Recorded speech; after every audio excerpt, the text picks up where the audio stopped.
Subscribe करो subscribe करो subscribe करो। कहते हैं दिल्ली दिल बरों की है, दिल जलों की है। कहते तो ये भी हैं कि दिल्ली दिल फरेबों की भी है। और लकी यानी कि लक्ष्मण लाल अग्रवाल में ये सारे गुण मौजूद थे। लोग उसकी शक्ल को देखकर ही कह देते थे, अबे दिल्ली से हो क्या। लकी वैसे दिखने में स्मार्ट और अट्रैक्टिव था, पर जेब से खस्ता हालत होने की वजह से रहता बेहद सिंपल तरीके से था। शर्ट का रंग उड़ा हुआ और पैंट से पैबंद जुड़ा हुआ। कहने को तो उसकी उम्र के लड़के दिल्ली की सड़कों पर रात को मोटर बाइक दौड़ाते थे, लेकिन लकी उर्फ लक्ष्मण लाल अग्रवाल सिर्फ कमरे से कॉलेज में पढ़ाई और गर्लफ्रेंड डिंपल के साथ थोड़ा वक्त बिताना, फिर कॉलेज से दुकान, दुकान से जब होम डिलीवरी आए तो वहाँ, और फिर घर चला जाता था। हाँ, कभी कभी जब वो किसी लड़के को खाली सड़क पर मोटर बाइक दंदनाते हुए देखता तो कहता,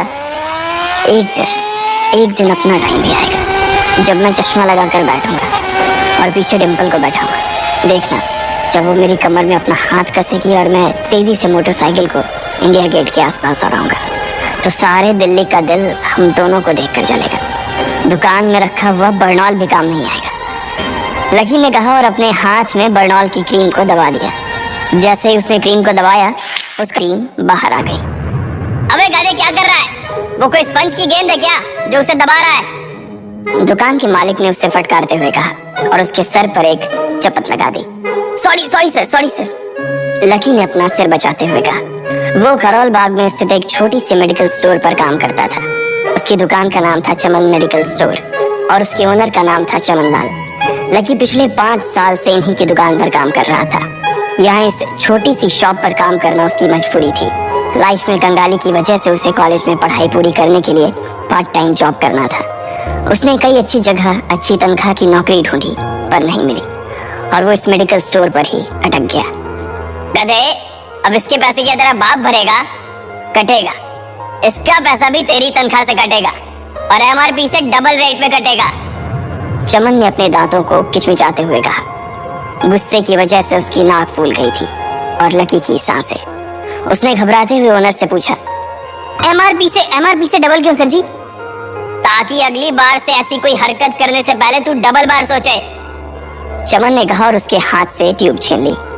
उसका जी तो चाह रहा था कि वो लकी की खोपड़ी पर एक और बार अपना हाथ साफ कर ले, लेकिन उससे पहले ही दुकान का फोन बजने लगा।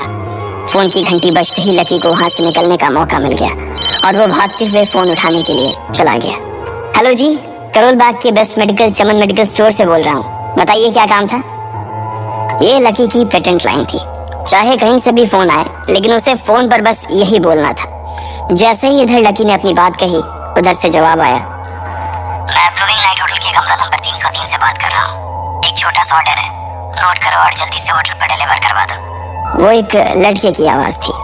उसकी आवाज में काफी भारीपन और एक अजीब सी जल्दबाजी थी। जैसे ही लकी ने वो आवाज सुनी, पता नहीं क्यों उसे वो आवाज जानी पहचानी सी लगी। जी सर, बताइए आपका क्या ऑर्डर है? हाँ तो लिखो, हार्ट प्ले के 2 पैकेट और 1 पैकेट टिश्यू। लकी जो कि अपना पेन लेकर खड़ा था, हार्ट प्ले का नाम सुनते ही झिझक गया। असल में हार्ट प्ले नाम का एक कंडोम आता था और इसलिए उसका नाम सुनते ही लकी शर्मा गया था। इतने साल से भी मेडिकल की स्टोर पर काम करने के बाद उसे इन चीजों का नाम सुनने में शर्म आती थी। हेलो भाई, लिखा कि नहीं लिखा? उस आदमी ने फिर से लकी से पूछा। जी सर, लिख लिया सर, लिख लिया। लकी ने खिसिया कर हंसते हुए कहा। लिख लिया तो फिर लेकर निकल, उस लड़के ने कहा। उसकी आवाज सुनकर ना जाने ऐसा क्यों लग रहा था कि वो बहुत बड़ा आदमी था। जी सर, मैं सर, लेकिन सर बाहर तो बारिश हो रही है, लकी ने कहा। उसने देखा कि बाहर बहुत तेज बारिश हो रही थी। उनकी दुकान के सामने पानी भर गया था और तेज हवाओं की वजह से चमन मेडिकल स्टोर का बोर्ड भी गिर गया था। लकी को लग रहा था कि वो इतनी तेज बारिश में अभी एकदम से तो नहीं निकल पाएगा, तो उसने उस लड़के को समझाते हुए कहा, सर मैं ऑर्डर तो ले आऊंगा पर थोड़ा टाइम लग जाएगा, बारिश थोड़ी थम जाए। अब इससे पहले कि वो कुछ आगे बोल पाता, फोन पर लड़का बोल पड़ा। तुम्हारे मालिक को पता है कि तुम मल्होत्रा जी के लड़के को मना कर रहे हो? हाँ पता है, बारिश हो रही है, इसलिए सारा सामान अच्छे से थैली में पैक करके लाना और लेट नहीं होना चाहिए, समझे? उस लड़के ने कहा और इससे पहले कि लकी आगे कुछ कह पाता, उसने फोन काट दिया। उधर से लकी के दुकान का ओनर उसे घूर कर देखा जा रहा था। लकी के हाथ में पेन और पेपर देखकर ही वो समझ गया था कि उसके पास कोई ऑर्डर आया था। आज वैसे भी इतनी बरसात होने की वजह से सुबह से इक्का दुक्का ग्राहक ही दुकान पर आए थे। ऐसे में उसकी दुकान का मालिक एक भी ऑर्डर को छोड़ना नहीं चाहता था। वो लकी को देख रहा था और लकी बारिश की ओर देख रहा था। बारिश का बहाना नहीं चलेगा, जाना पड़ेगा, चमन लाल ने कहा। मैं बहाना नहीं कर रहा सर, थोड़ी बारिश धीमी हो जाए तो मैं चला जाऊंगा। अभी आप खुद ही देखिए कितनी तेज बारिश है। वो पता नहीं कोई मिस्टर मल्होत्रा का कोई बेटा कुछ ज्यादा ही जल्दी में था। मैं साइकिल से तो पहुंच नहीं पाऊंगा इतनी जल्दी। लकी ने उनकी ओर देखते हुए कहा। क्या कहा? मिस्टर मल्होत्रा जी का बेटा? तू मेरी दुकान बंद करवाएगा क्या? अभी क्या भी निकल उनका ऑर्डर लेके, वो हमारे बहुत पुराने कस्टमर है, चमन ने कहा। पर लकी ने कहा ही था कि चमन बोला। पर कुछ नहीं, तू मेरी मोटरसाइकिल ले जा, उसने गुस्से में कहा। अरे सर जी, 200 के ऑर्डर में मुश्किल से 40 रुपए बचेंगे। इससे 3 गुने का तो पेट्रोल ही लग जाएगा, और अगर गाड़ी रास्ते में बंद हो गई तो अलग से खर्चा, लकी ने समझाते हुए कहा। वो जानता था कि उसका मालिक इन सब बातों पर ध्यान नहीं देने वाला। चमन लाल बोला। कोई बात नहीं, तू जा, चाहे जो हो जाए ग्राहक नाराज नहीं होना चाहिए, और वैसे भी वो मल्होत्रा जी का बेटा है। चमन लाल ने मोटरसाइकिल की चाबी लकी की ओर उछालते हुए कहा। लकी ने चाबी ली। उसे देखकर उसके अंदर मिक्स फीलिंग आ गई। एक तो वो बहुत खुश हुआ कि बड़े दिनों बाद बाइक चलाने को मिलेगी, पर वहीं दूसरी तरफ दुखी इसलिए हुआ कि बाइक मिली भी तो ऐसी तेज बारिश में अगर खराब हो गई तो इसकी चपत भी उसके सिर पर ही पड़ेगी। वो मुंह लटकाकर रेनकोट और हेलमेट पहनते हुए वहां से निकल गया। बाहर आकर बाइक को देखा तो लकी ने मन में सोचा, चलो ठीक है, जो होगा देखा जाएगा, कम से कम बाइक तो चलाने को मिल रही है। दरअसल लकी इतने साल काम करने के बाद भी अपने लिए एक मोटरसाइकिल नहीं ले पाया था। लकी की तनख्वाह ही इतनी भर थी कि सिर्फ उसके कमरे का किराया, उसकी साइकिल में डालने वाली हवा का खर्च, बिजली पानी का बिल और डिम्पल के साथ महीने में 1-2 बार बाहर खाने का खर्चा ही निकल पाता था। उसे डिम्पल की कही बात अक्सर याद आती थी। लकी, अगर अगले 2 महीने में तूने बाइक नहीं खरीदी ना तो मैं तेरे से ब्रेकअप कर लूंगी, देखना। असल में डिम्पल को लकी के साथ बाइक पर घूमने की बड़ी तमन्ना थी। लकी की इस उजाड़ जिंदगी में एक वही तो थी जिसके लिए जिंदा रहने को उसका जी चाहता था। जब भी वो उससे बाइक की बात करती तो लकी डिम्पल की इस बात को हंस कर टाल देता था। वो अपने मन में इस बात को अच्छे से जानता था कि डिम्पल उससे बहुत प्यार करती थी और वो उससे कभी छोड़ कर नहीं जा सकती थी। वो दोनों एक दूसरे में ऐसे घुले मिले थे जैसे बादल बरसात में घुल जाती है। लकी को डिम्पल बहुत पसंद थी और वो उसके लिए दुनिया जहां की खुशियां खरीद कर ला देना चाहता था। वो चाहता था कि एक दिन वो डिम्पल को प्लेन में बैठाए, लेकिन उसके ये सब ख्वाब इस कम तनख्वाह की नौकरी की वजह से कभी पूरे नहीं होने वाले थे। पर आज उसके पास एक मौका था। वो डिम्पल को अपने साथ इस बारिश में राजपथ घुमाना चाहता था। वो उसे दिल्ली दिखाना चाहता था। चमन लाल को देने के लिए उसने पहले से ही बहाना सोच रखा था। बस जल्दी से वो ये डिलीवरी देकर सीधे डिम्पल के पास ही जाने वाला था। उसने होटल ब्लूमिंग नाइट के बाहर मोटर बाइक पार्क की और सीधे होटल के अंदर चला गया। लकी ने रिसेप्शन पर पहुंचकर नमस्ते करते हुए रिसेप्शनिस्ट को बोला, जी मैं चमन मेडिकल स्टोर से आया हूँ, रूम नंबर 303 का ऑर्डर था सर। रिसेप्शन पर खड़ा आदमी उसके हाथ में काली थैली को देखकर समझ गया था कि उसमें क्या था और वो मंद ही मंद मुस्कुराते हुए बोला, 3rd फ्लोर पर है, लिफ्ट से चले जाओ, रेनकोट ही उतार देना। जैसा उस आदमी ने कहा लकी ने ठीक वैसा ही किया और लिफ्ट में चढ़ने के कुछ ही देर बाद वो 3रे माले पर पहुंच गया था। वो रूम नंबर 303 के बाहर पहुंचा और उसने डोरबेल बजाई। जैसे ही दरवाजा खुला लकी ने थैली आगे बढ़ाते हुए कहा, नमस्ते, मैं चमन मेडिकल स्टोर से लकी, ये आपका।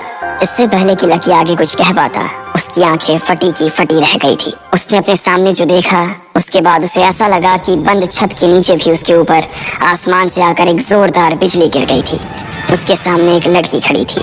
वो लड़की और कोई नहीं बल्कि उसकी गर्लफ्रेंड डिम्पल ही थी। उसने एक पर्पल कलर का नाइट गाउन पहन रखा था। उसके काले घने बाल गीले थे और उसने उन्हें अपने कंधे पर फैला रखा था। उसकी खुशबू से ही ये चीज साफ पता चल रही थी कि वो अभी अभी नहा कर आई थी। डिम्पल, तुम यहाँ क्या कर रही हो?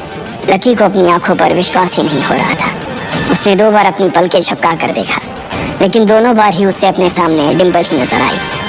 तुम यहाँ क्या मेरा पीछा करते हुए आए हो लकी? डिम्पल ने उल्टा उसी के ऊपर पलटवार करते हुए कहा। लकी को देखकर उसके दिल की धड़कन भी तेज हो गई थी। उसे उम्मीद नहीं थी कि लकी यहाँ आ जाएगा। उसने ना तो सुबह से उसे फोन किया था और ना ही उसके मैसेज का कोई जवाब दिया था। वो अपने मन में सोचकर बैठी थी कि वो अगले दिन खुद ही उससे मिलकर बोल देगी कि उसकी तबीयत खराब थी। डिम्पल बेबी, क्या हो गया? किससे बात कर रही हो? अचानक से एक गबरू जवान सा लड़का दरवाजे के पास आकर खड़ा हो गया था। उसने बनियान पहन रखी थी। लकी उसे पहचान गया था। साले राहुल के बच्चे, तेरी हिम्मत कैसे हुई मेरी डिंपल को हाथ लगाने की? लकी ने जैसे ही राहुल को देखा, उसके तन बदन में मानो आग सी लग गई थी। वो उसे इस वक्त इतना बुरा मारना चाहता था, इतना बुरा पीटना चाहता था, जिसकी कोई हद सीमा नहीं थी।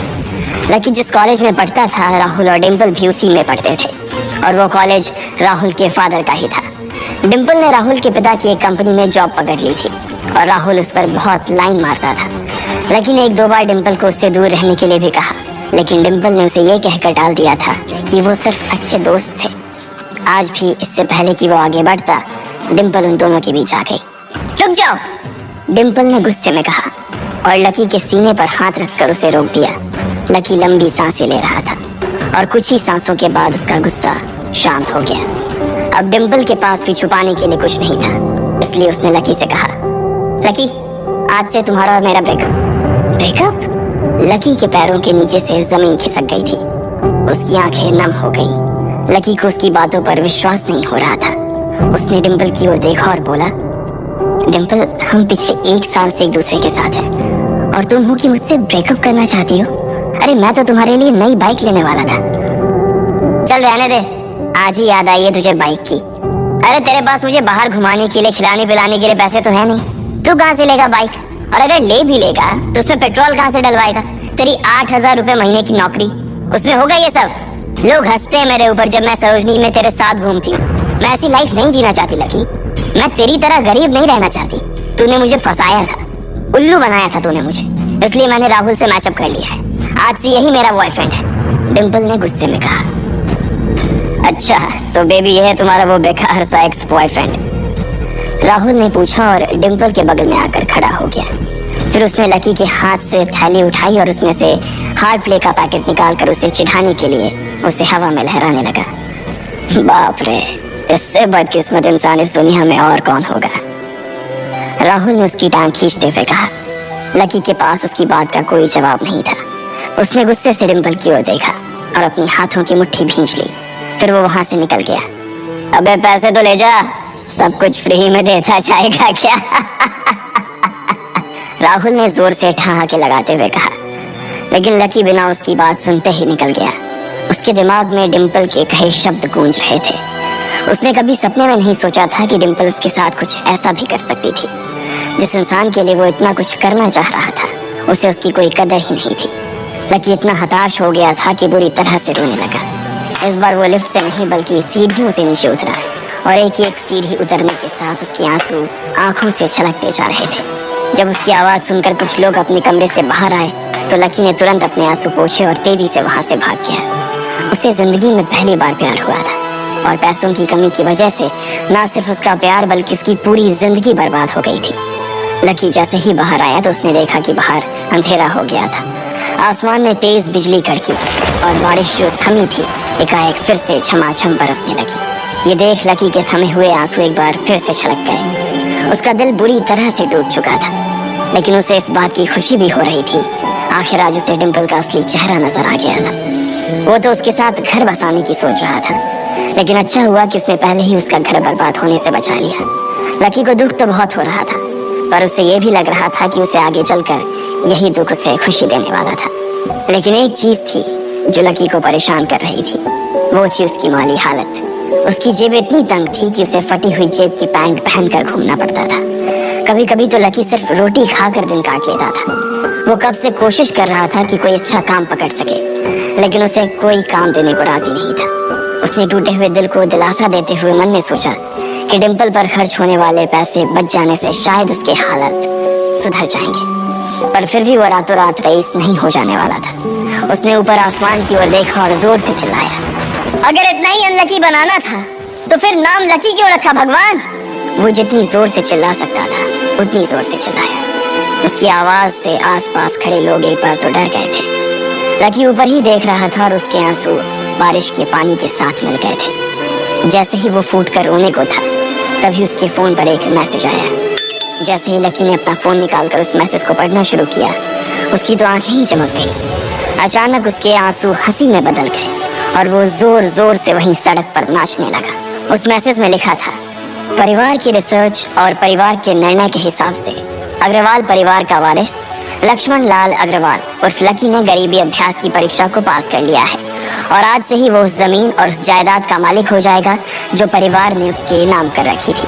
ये कैसा मैसेज था? आखिर कौन था लकी? क्या थी उसकी असलियत? और वो कैसे रातों रात ही अनलकी से लकी हो गया था?